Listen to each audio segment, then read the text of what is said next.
今日同大家咧就分享一個 DSE 嘅題型咧，係關於 identity 恒等式嘅。咁我諗中二或以上嘅同學咧都應該對呢類嘅題目唔陌生噶啦。咁眼前有個 identity 啦，left hand side 同 right hand side 係一樣嘅。咁佢就叫你揾個 Q。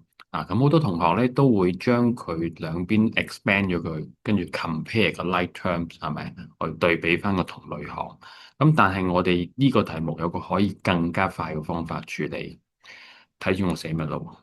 我會做啲乜咧？我會 put x 等於零，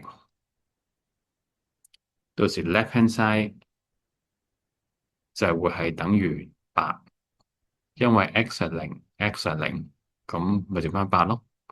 好啦，right hand side 會剩翻啲乜嘢咧？x 係零，OK，原來呢度全軍覆沒啊，同歸於盡咗啦。個 x 係零，咁個 p 都冇埋噶咯喎。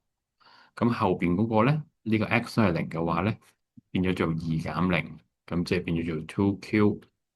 好啦，咁我哋咪可以好快會做到有個效果，就係 2q 等於8，q 就係4，答案就係 B。嗱，咁呢個方法咧，肯定會比我哋兩邊都 expand 更加快嘅。